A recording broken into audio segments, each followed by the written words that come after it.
partai yang ada di parlemen dapat jatah menteri, yang ada di parlemen dapat wakil menteri. Nah, ini juga penting, harus kita soroti bersama. Ya, bagaimana kemudian bagi-bagi kue itu juga ini. Kenapa? Karena juga semacam tidak efektif pemerintah juga. Wakil menteri itu apa sih gunanya? Ya, apa sih? Oh, sudah ada dirjen kok. Ya. Wakil presiden kan? Aja nggak jelas.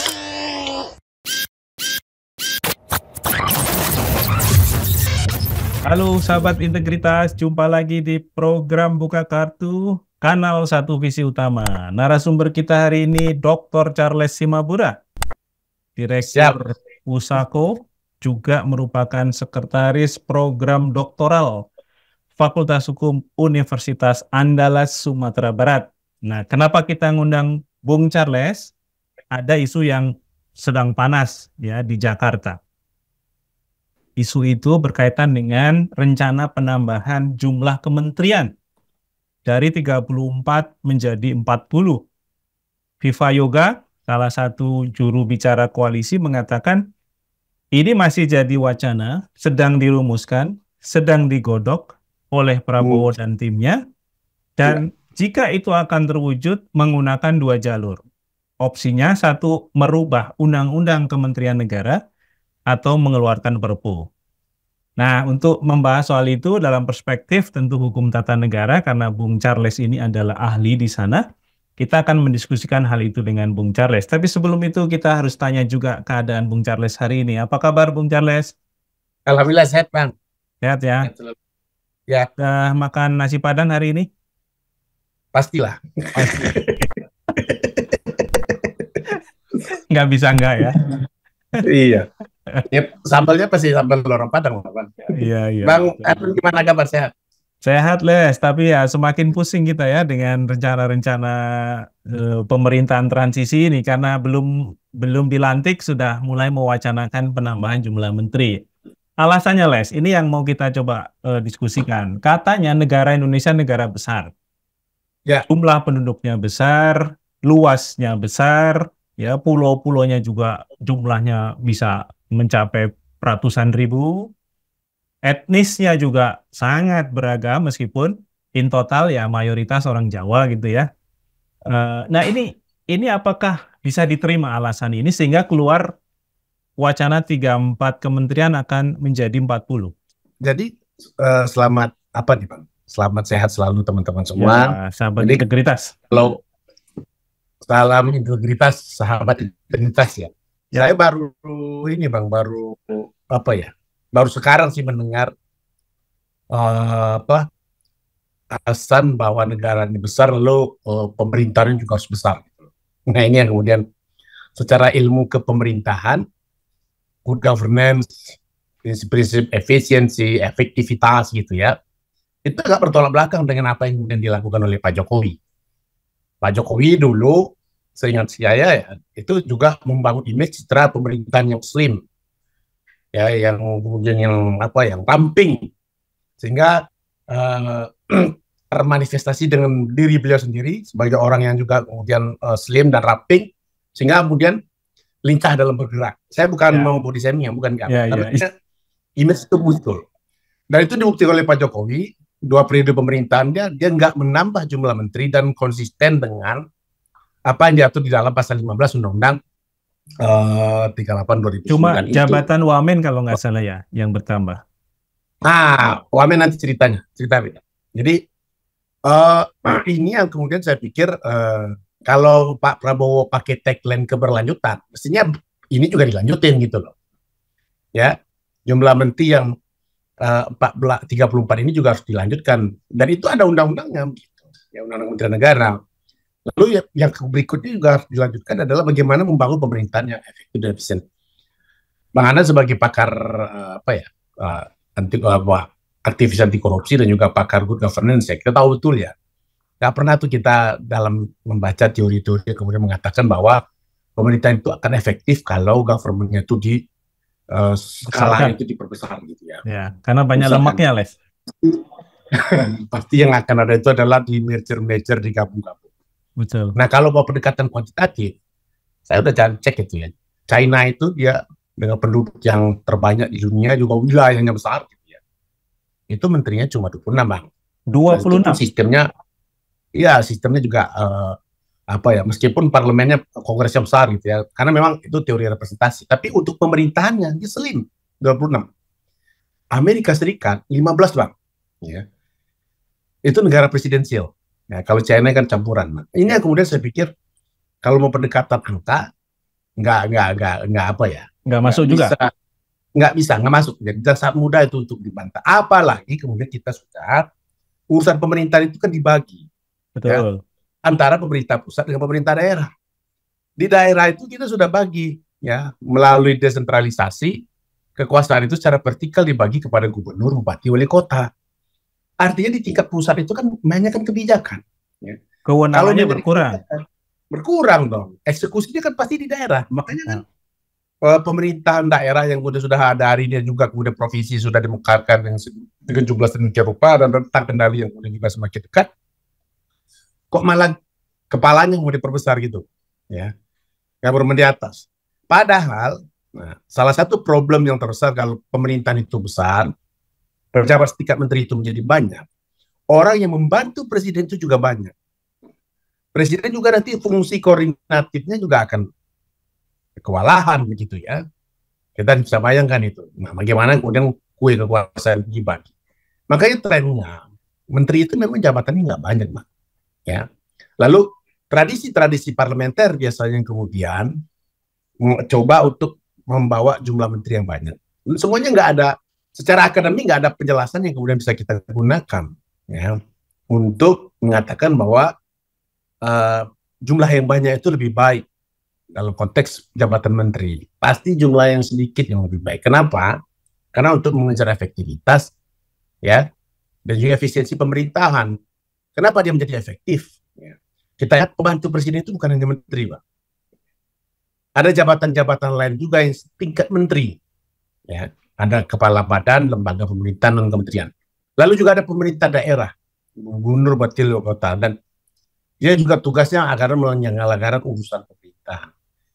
Nah, kebijakan-kebijakan presiden ini yang kemudian diberikan kepada menteri yang kemudian mengontrol, mengawasi, dan juga melaksanakannya. Dia tinggal memastikan saja. Kalau organisasinya besar, gitu ya, kita tahu, ya, kemana-mana tagline-nya Menpan RB itu selalu, ya, memperkecil, baik jumlahnya maupun organisasinya. Mana yang bisa digabung, ya. Ya itu yang kemudian kita kenal kalau di dalam teori pemerintahan itu kan zakan kabinet itu. Nah ini bagaimana kabinet yang profesional yang juga kabinet yang jumlahnya itu juga tidak terlalu banyak, sehingga kita hari ini saja dengan angka 34 ya, presiden mengalami apa yang kita kenal dengan ego sektoral antar kementerian lembaga. Kita menemukan itu. Benturan-benturan kebijakan antar lembaga, antar kementerian. Kementerian Dalam Negeri dengan Kementerian Desa, Kementerian Perdagangan, Kementerian Pertanian, Perindustrian, dan lain-lain. Padahal kalau seandainya ini digabung, ya kan, itu kan bisa menyelesaikan benturan ego sektoral itu. Dan itu, bayangkan, sorry Bung Charles, dan ya, ego sektoral, benturan kepentingan antar kementerian itu yang selama ini membuat pembangunan kita jadi mampat kan? Betul sekali, ya. Karena dia akan melahirkan kebijakan yang berbenturan, sehingga di lapangan pelaksanaan juga akan berbenturan. Lalu kan kita juga sudah paham lah, di Indonesia itu kan kalimat yang sakti ya, koordinasi itu mudah diucapkan dan sulit untuk dilaksanakan. Nah, bayangkan kalau kemudian jumlah menteri itu diperbanyak, apa tidak akan semakin memperlebar ya jalur koordinasi yang ada antar kementerian. Nah, dulu misalnya kasih contoh, ada Kementerian Kehutanan, ada Kementerian Lingkungan Hidup, ya, KLHK. Kemudian kan digabung, dan setidak-tidaknya kan menjadi lebih baik ya pengelolaan kehutanan lingkungan hidup kita. Nah, idealnya dulu waktu kita pernah di Konferensi Nasional Hukum Tata Negara tahun 2019, waktu Pak Jokowi masuk periode kedua, kita mengusulkan juga sekitar 24 kementerian, Bang. Ya, jadi dirampingkan. Perindustrian dan perdagangan, kenapa nggak digabung aja itu menteri gitu kan? Lalu urusan-urusan misalnya terkait dengan pendidikan, kebudayaan juga digabung. Dulu sempat dipisah ya, Ristek dan Dikti gitu dengan Kementerian Kebudayaan. Akhirnya kan terasa. antara orang yang mengelola pendidikan menengah dengan pendidikan tinggi nggak nyambung ini. Ya, desain kurikulum dan segala macam. Akhirnya kan sekarang digabung dan akhirnya kita melahirkan apa yang kita kenal dengan kurikulum Merdeka Belajar, kampus Merdeka itu yang kemudian diterapkan dari sejak di SD sampai dengan perguruan tinggi. Nah, itu salah satu contoh baik ya bagaimana kemudian justru penggabungan kementerian ini yang kemudian harusnya kita tuju, bukan malah memperlebar jumlah kementerian. Dan bayangkan dari segi cost ya, biaya, berapa biaya kemudian harus kita keluarkan ya. Bagaimana kemudian organisasinya kan juga harus dibentuk, pegawai juga harus direkrut, jabatan-jabatan juga harus ada. Belum lagi fasilitas pejabatnya. Ini yang kemudian juga mulai di tingkat menteri, dirjennya, rumah dinasnya dan segala macam. Dan nanti jumlah yang pensiun juga bertambah akhirnya. Betul. Lalu yang berikutnya juga Bang, satu lagi yang penting. Bagaimana kemudian pasti akan terjadi juga ya penyesuaian-penyesuaian kan. Konsolidasi organisasi lagi, koordinasi lagi, sehingga kemudian program-program yang justru mestinya bisa dijalankan secara cepat gitu ya, itu malah terhambat gara-gara apa? Belum lagi bikin regulasinya ya. Dan kementerian-kementerian itu kan, saya mau contoh misalnya, kita mau pisah ya, dulu kan pernah nih Pak, ada Kementerian Pendidikan, Ristek Dikti. Ristek Dikti dipisah, Ristek Teknologi Pendidikan Tinggi dipisah dengan Kementerian. Itu masing-masing menteri akhirnya kan perlu penyesuaian kebijakan juga, bikin peraturan lagi di internal mereka gitu ya, bikin kebijakan lagi bagaimana desain pendidikan. Nah ini yang kemudian saya pikir kalaupun mau ditambah pasti akan berdampak seperti itu. Nah itu justru yang sebenarnya harus kita dorong adalah jadi digabung gitu. Jadi diefisienkan. Satu perampingan lewat mekanisme penggabungan atau merger, atau kalau perlu memang ya, kalau memang tidak dibutuhkan ya dibubarkan saja kan, diganti nomenklaturnya menjadi hal yang misalnya lebih kontekstual kebutuhannya hari ini gitu. Ya, betul. Makanya kan pendekatannya kan jangan kemudian seolah-olah satu urusan pemerintahan lalu ada satu kementerian. Ya kan? Nah, saya ingin cerita mengapa kemudian muncul angka 34. Ini sudah cukup akomodatif lah dalam konteks praktek bernegara kita dan cukup baik. Ya. Kan nggak ada evaluasi kita, justru sekarang ini yang terjadi adalah ya, dengan ego sektoral yang paling menjadi masalah pokok dalam pemerintahan kita, ya divide government-nya itu ya gimana kemudian antara menteri yang berasal dari partai tertentu tidak cocok dengan menteri yang berasal partai kebijakannya gitu ya. Sebenarnya kan itu yang diselesaikan. Bagaimana mengefisien. Jadi kalau kita mau lihat apa sih problem kementerian kita hari ini? Ya, problemnya masalah ekosektoral, ya. Lalu akibat dari kementerian itu berasal dari partai politik, akhirnya kan sebenarnya sudah mulai ada terakselerasi, terselaraskan lah kinerja mereka koordinasi melalui kementerian koordinator. Tapi kemudian yang disolusikan adalah perbesar jumlah kementerian, kan nggak make sense. Makanya kemudian bagi saya, kalau organisasinya ego sektoral, mana yang ego itu digabung aja sekalian gitu kan, menterinya itu. Bung Charles, Kemendagri, gabung aja gitu ya. Ini aku mau geser sedikit konsekuensinya terhadap isu penataan regulasi ya. Karena ini yang juga jadi masalah pokok. Betul. Bappenas dalam perencanaannya bahkan sempat menyinggung akan membentuk badan legislasi nasional untuk menjembatani persoalan overlapping regulasi, kemudian ya bertumpuknya berbagai macam konflik regulasi gitu ya antara satu dengan yang lain, yang ini sedang dipikirkan secara keras bagaimana membuatnya menjadi lebih sehat gitu ya ekosistem regulasi kita. Nah, kalau kemudian ditambah 40, artinya kan ada 7 lagi kementerian baru yang punya wewenang mengeluarkan regulasi, peraturan. Persis. Nah, ini gimana konsekuensinya? Ini kan berarti berbenturan juga ini gagasan untuk pembentukan badan legislasi nasional dengan konteks tadi akan menjamurnya kembali berbagai macam peraturan yang mungkin berbenturan satu sama lain, terutama karena tadi ego sektoralnya itu kan nggak selesai bahkan sampai hari ini gitu. Gimana lah, Bung Charles? Nah, saya disertasi saya kan tentang itu, Bang. bagaimana peraturan menteri itu yang menjadi problem utama kita adalah overregulasi, disharmoni peraturan perundang-undangan. Itu peraturan menteri itu jadi problem.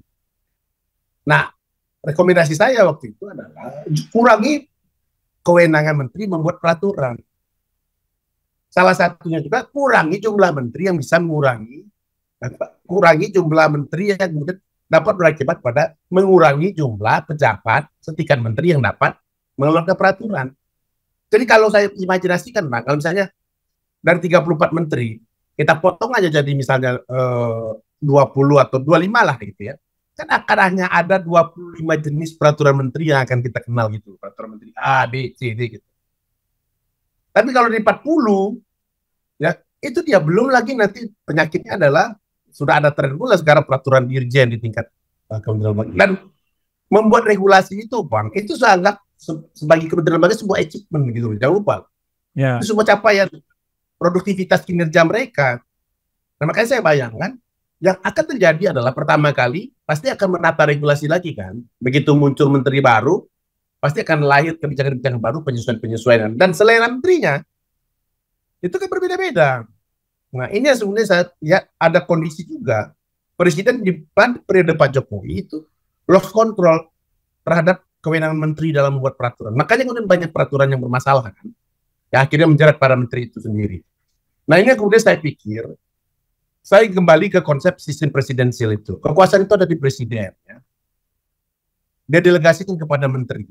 Nah, untuk bisa efektif dan efisien, semestinya presiden menunjuk menteri yang kemudian jumlahnya tidak terlalu banyak. Ya, lalu kan ada urusan-urusan pemerintahan itu yang punya rumpun-rumpun gitu loh.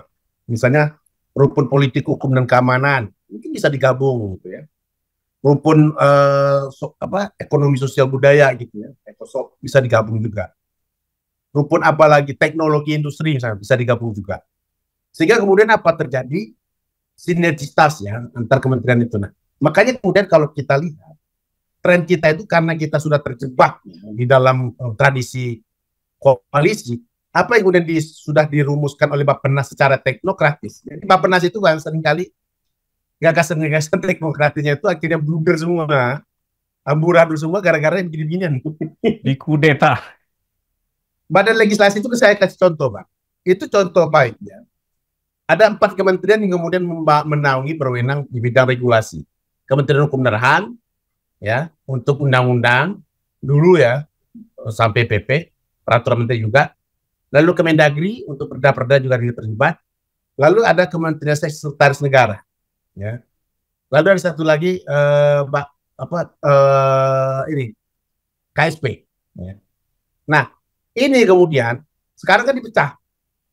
Undang-undang ada di Setnek, PP ke bawah ada di Kemenkumham, Dirjen Kemendagri, iya, Kemendagri Permen juga untuk mengharmonisasinya. Lalu Kemendagri juga ada kewenangan mengharmonisasi perda.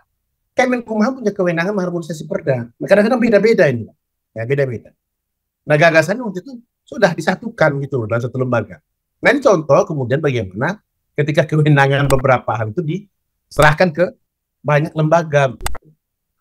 Makanya kemudian gagasan Bappenas itu ya gabung disimplifikasi lembaga, ya, disimpulkan. Nah, Bung Charles, dengan berbagai alasan tadi, berarti wacana soal penjumlahan atau penambahan kementerian dari 34 ke 40 atau bahkan ke 41, ini berarti hubungannya sama dukungan-dukungan koalisi dong, sepertinya. Dan ini kan, ya, saya ingin mengingatkan Pak Prabowo. Ya. Ini ujian pertama dia sebagai kepala negara dan kepala pemerintahan. Mampu nggak dia mengendalikan partai politik koalisinya ini untuk taat pada undang-undang? Nah, sekarang kan enggak, ya. Dan ini lagi saya, kalau Pak Prabowo bisa melewati fase ini, itu bisa setidaknya mengangkat, bergaining posisi dia sebagai presiden. Dan kita di sistem presidensial, Bang. Jadi jangan mau dong dalam tanda petik ya diatur-atur, disandra-sandra sama partai politik. Nah, tapi ini malah saut-sautan sama PDIP nih, alih-alih. Ya itu dia, makanya undang-undang ini sebenarnya kan tujuannya itu kan melindungi presiden, ya, dan juga membatasi, melindungi apa? Kan presiden bisa berdalih, udah jangan nambah-nambah lagi undang-undang kok udah bilang begitu, saya patuh pada undang-undang aja. Lalu yang kedua kan mengingatkan juga partai politik untuk Anda kalau mau minta jatah menteri, sudah kita berputar di angka 34 aja. Dan jangan nambah-nambah lagi. Nah, justru ini sekarang kan mau digoda-goda nih. Nah, justru kalau presidennya kemudian tergoda dan mau mengakomodasi itu, saya mengatakan ya Pak Prabowo sudah tersandra oleh kekuatan partai politik. Dan dia gagal ya untuk ujian awal sebagai seorang presiden dalam sistem presidensil. Kenapa? Karena kalau kekhawatirannya adalah seperti model Perdana Menteri ya Bang ya. Kalau Perdana Menteri itu masih bisa wajar Bang. Ada kekhawatirannya. Kalau seandainya, ya karena keinginan partai untuk bikin kabinet yang besar itu nggak dikabulkan, koalisi bisa bubar, kemudian kita bisa beralih kekuatan gitu, ada semacam gitu ya, lalu berimplikasi pada jatuhnya pemerintahan. Ya, kalau Pak Prabowo kan nggak ada beban itu, sistem kita nggak mengizinkan itu. Ya, mau kabur semua itu partai politik karena kecewa nggak diakomodasi oleh Pak Prabowo. Nggak mungkin juga. Dia tetap jadi presiden gitu. Dan nah, partai kayaknya juga nggak mau meninggalkan Prabowo deh. Pastilah nggak mau Bang. Makanya kemudian yang penting itu kalau kita mau coba rasional ya mengakomodasi, yang penting kan itu ada. Cuma kan jumlahnya kan harus proporsional juga. Nah kalau orang kan asal berkuasa itu kan antara petik rakus Bang. Kalau bisa kursi itu sebanyak-banyaknya buat dia. Bahkan kemarin sampai berdoa loh Pak dalam acara Rakernas. Entah berdoa ke Pak Prabowo, entah berdoa ke Tuhan dia. Minta jumlah menterinya itu lebih. Oh ya Allah Tuhan, saya bilang kan. Ini kok apa ya? Dikesankan ini seolah-olah religius gitu ya. Tapi bagi saya itu apa ya? Betul-betul hasrat politik yang kemudian tidak rasional ya. Dan makanya Pak Prabowo dari situ Tuhan dipermainkan sebenarnya. Iya, nah saya nggak mau bilang itu apa yang bilang.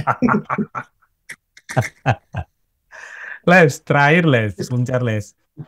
Ini konsekuensinya kalau Pak Prabowo mengakomodasi semua, ya jadi 4. Itu nasib check and balances pemerintahan itu gimana? Karena artinya kan tinggal satu partai nih yang belum menentukan sikap apakah akan ada di luar pemerintah atau ada di dalam. Dalam hal ini adalah PDIP. Ini kenapa juga akhirnya di beberapa hari terakhir ada saut-sautan nih antara PDIP dengan Prabowo soal kepemilikan Bung Karno itu bukan hanya milik satu partai, tapi milik semua orang gitu. Nah ini gimana? Karena kita juga pernah punya pengalaman lumayan buruk ya dengan pemerintahan Jokowi kan, di mana ketika itu partai di DPR ya hanya menjadi stempel kebijakan eksekutif. Kalau konteks jumlah menteri Bang, itu kan lebih kepada bagaimana cara pemerintahan. Saya meyakini problem yang kemudian kita hadapi hari ini ya tidak efisiennya penyelenggaraan pemerintahan, munculnya praktik korupsi di tingkat kementerian bahkan melibatkan menterinya, ya, over regulasi, lalu kemudian over delegasi, juga kemudian kewenangan yang juga berlebihan di tingkat menteri. Kalau jumlah menterinya semakin banyak, problem itu akan semakin meningkat. Saya meyakini itu, karena itu banyak sekali kajian-kajian tentang itu. Pemerintah menjadi tidak efektif dan tidak efisien ya, hanya sibuk untuk menyelamatkan jatah kursi menteri masing-masing. Nah, ini problem di pemerintahan, dan justru Pak Prabowo mimpi dia kalau bisa akan lebih efektif kebijakannya itu, karena kan mengendalikan sedikit orang tentu akan lebih mudah dibanding mengendalikan banyak orang. Itulah sedikit orang itu ya menteri itu gitu. Itu yang kemudian saya ingin katakan. Lalu kalau masalah relasi dengan legislatif dalam konteks fungsi check and balances, kan mau banyak berapapun menterinya, kalau semua diborong gitu ya, artinya kan pembagian kursi yang kemudian menjadi lebih sedikit. Gitu aja sih problemnya Bang. Ya. Tapi memang prakteknya, ada studi juga yang kemudian kita bisa lihat mulai dari zaman Pak SBY ya, pas kita amandemen, itu memang selalu ya ada kekhawatiran baik dari Presiden SBY maupun Pak Jokowi itu diganggu gitu loh penyelenggaraan pemerintahannya. Padahal desain ketatanegaraan kita sudah memberikan semacam perlindungan ya. Nah bahkan kan tadi kemarin Pak Prabowo juga bilang siapa yang mau ganggu, siapa yang nggak mau diajak jangan ganggu gitu. Nah ini kan bahasanya sedikit negatif juga gitu ya. Kok orang kemudian yang nggak gabung di pemerintahan dianggap pengganggu. pemerintahan ini milik kita bersama, baik orang yang di dalam pemerintah maupun di luar, berbagi peran gitu loh. Dan kekuasaan itu ya nature-nya pasti kan seperti yang dibilang oleh Lord Acton itu kan, Ya. dan cenderung korup gitu. Jadi jangan langsung juga merasa seperti dewa ya, bahwa kita akan melakukan kesalahan. Mungkin Pak Prabowo nggak akan melakukan kesalahan, tapi tingkat menteri lembaga gimana? Pak Jokowi mungkin nggak melakukan korupsi, tapi menteri-menterinya coba. Nah ini yang kemudian saya pikir membaca kekuasaan itu jangan dipersonalisasi gitu. Ini Ya. kolektif gitu loh, dan orang yang berkuasa di situ nggak semua juga semua punya satu visi yang sama. Makanya kemudian Ya. check and balances bagi saya penting ya, sekecil apapun Bang, ya, untuk tetap membangun optimisme. Sekecil apapun partai yang di luar pemerintahan harus tetap ada. Memang kemudian lagi ukurannya adalah efektif tidak efektifnya. Nah itu kan publik yang akan menilai. Makanya kalau kita bicara jumlah kementerian, saya tegas katakan ya tidak baik untuk ditambah. Kalau masalah perubahan itu melalui JR ke MK, masalah kemudian bisa melalui DPR atau melalui Perpu, itu kita angkat tangan. Apa sih yang nggak bisa dilakukan melalui ketiga jalur itu? Tapi kan mesti kita kembali ke hal yang substantif. Ya. Penting nggak ini ditambah gitu loh. Kalau hanya sekedar untuk akomodasi kekuasaan, Pak SBY dan Pak Jokowi menggunakan kok ya 34 menteri ini secara efektif di dalam pemerintahannya, dan bahkan membagi sebagai rata ya antara komposisi yang proporsional, profesional dengan yang berasal dari partai politik. Jadi nggak semua juga kemudian seolah-olah mau ditampung dalam pemerintahan partai politik. Bahkan kalaupun mau didorong gitu ya mau sedikit-sedikit bagi-bagilah. Kan sekarang sepertinya partai yang ada di parlemen dapat jatah menteri, yang ada di parlemen dapat wakil menteri. Nah ini juga penting, harus kita soroti bersama. Ya, bagaimana kemudian bagi-bagi kue itu juga ini. Kenapa? Karena juga semacam tidak efektif pemerintahan juga. Wakil menteri itu apa sih gunanya? Ya, apa sih? Oh, sudah ada dirjen kok. Ya. Wakil Ya, presiden kan? Aja nggak jelas. Apalagi wakil menteri ya. Apalagi wakil menteri ya. Nah tapi kan bagi partai politik itu penting Bang, untuk branded ya, bahwa dia dapat insentif lah dari pemerintahan ini. Ya, termasuk mengakses sumber daya lah ya di kementerian itu. Gitu ya. Kebijakan itu mempengaruhi kebijakan kan gitu. Ya. Kan pentingnya itu kan state capturing kan di sana. Oke, dan sebagai seorang Demokrat tentu memberikan ruang bagi oposisi untuk terus hidup itu adalah sesuatu yang menjadi prasyarat ya. Karena demokrasi tanpa kritik, demokrasi tanpa oposisi, apapun bahasanya ya. Karena kalau orang-orang yang sekarang akan menikmati kekuasaan atau sedang menikmati kekuasaan itu kan mengatakan di Indonesia itu tidak dikenal istilah oposisi. Yang dikenal itu musyawarah mufakat gitu ya. Meskipun istilah musyawarah mufakat itu sebenarnya juga manipulatif ya dalam prakteknya. Nah, yang dikenal itu kolusi korupsi Bang. Iya, makanya kolusi korupsi nepotisme gitu. Oke, kalau musyawarah mufakatnya untuk hal yang mudarat kan kolusi ya, jatuhnya ke situ ya. Nah, saya ingin Bang. Bang terakhir Bang. Ya. Kita kan juga belajar dari sejarah ya. Kalau postulat itu mau dipakai, statement itu mau dipakai, ini kehadiran lembaga institusi oposisi atau kemudian lembaga parlemen ataupun DPR sebagai fungsi check and balances itu kan sebenarnya kan bagaimana negara ini punya saluran Pak terhadap perbedaan. Ini yang penting, ini jangan lupa. Karena kalau dia nggak punya saluran terhadap itu, jangan salah juga kemudian akhirnya rakyat cari saluran sendiri. Jadi kita kalau mau pakai pendekatan sosial politik itu ya, itu kan kehadiran parlemen itu kan saluran rakyat. Kalau mereka nggak suka sesuatu, mereka datang ke parlemen menyuarakan. Emang kita mau mereka kemudian menyuarakan di tempat lain, di jalan misalnya. Dan itu kan terjadi di 98. Jadi kalau orang kemudian ke presiden nggak bisa ngomong, ke DPR nggak bisa ngomong, ke MK juga nggak bisa ngomong. Teori klasik kan sudah menjelaskan, Pak. Ya, gerakan ekstra parlementer itu yang kemudian menjadi alternatif. Dan justru itu nggak baik ya. Nah, fungsi demokrasi itu kan menginstitusionalisasi aspirasi. Ya. Nah, kalau aspirasinya nggak terinstitusional melalui partai politik di DPR dan macam, ya, akhirnya justru kita akan ribut sendiri kan, face a face nanti malah rakyat berhadapan dengan negara. Kita bisa gagal sebagai sebuah demokrasi, dan itu baik sekali sudah bukti sejarah yang bisa kita lihat. Itu Bang. Oke Bung Charles, terima kasih untuk insight-nya yang sangat mantap. Mudah-mudahan sahabat integritas bisa memperoleh hal baru Karena selama ini mungkin yang kita dengar cuma angka 34 ke 40, ini backgroundnya apa, alasannya apa kritiknya. Nah, ini kita sudah sediakan informasinya. Jadi silahkan dilahap semua karena ini daging semua, ya. Dan jangan lupa subscribe kanal Satu Visi Utama, share juga jika memang ini sangat bermanfaat bagi yang lain. Kita akan ketemu lagi di lain waktu dengan tema-tema yang juga tentu tema-tema yang urusannya adalah urusan-urusan publik ya, bukan urusan-urusan pribadi gitu ya, atau sekelompok orang. Ini akan terus kita suarakan di channel ini. Terima kasih Bung Charles untuk waktu dan pemikirannya. Kita ketemu lagi di program Satu Visi Utama yang lain. Sampai jumpa.